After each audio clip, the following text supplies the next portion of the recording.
Let's talk taxes, Warren Ingram. We're taxed from the moment we're born to actually till long after we're dead, actually. Talk to me about taxes and what we need to know. It's absolutely right that you have to be really aware of tax implications on your investment decisions, but don't do things to avoid tax that actually end up costing you a lot of capital growth. So a lot of the time we get sold a product, and that product is pitched to us on the basis that it's a fantastic tax saver. And over long periods of time, the only thing that you are certain to do is save tax. That's great if you're also getting lots of capital growth.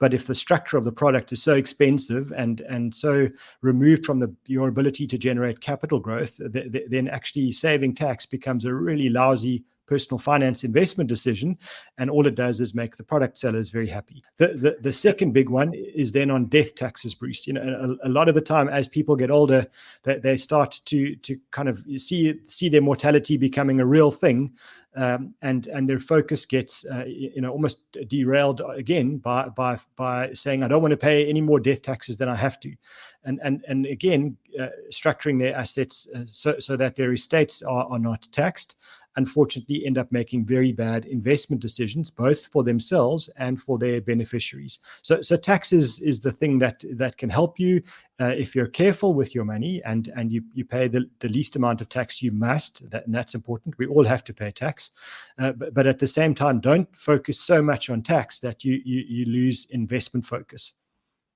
It's so important to understand the motivation of the person sitting across the table from you, looking to structure your affairs in a particular way. You can try and keep 2 steps ahead of the taxman, but also all of that energy, all of that time, all of that focus, and all of that money spent on trying to avoid the inevitable, Warren, I think is self-defeating ultimately.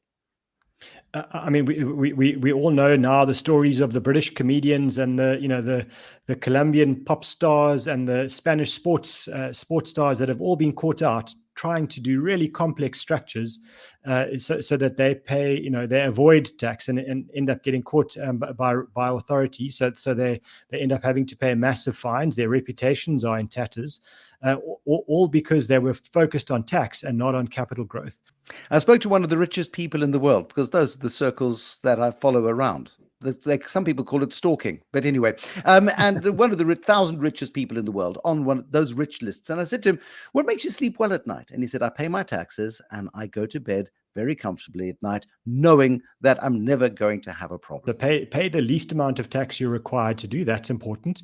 Secondly, then make sure that your investments are geared for growth. If you're sitting across the table from a tax expert, their job is to save you tax. They don't want you to pay extra tax. They might have no idea about what great investments are.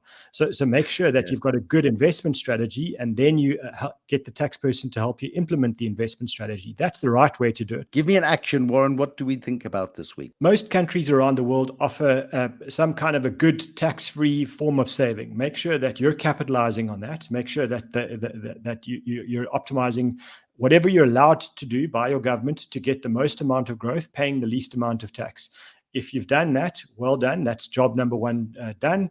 Number 2, make sure that the rest of your investments are correctly structured for growth, and then that they are legal, and then paying the least amount of tax you're supposed to. Warren Ingram, Certified Financial Planner.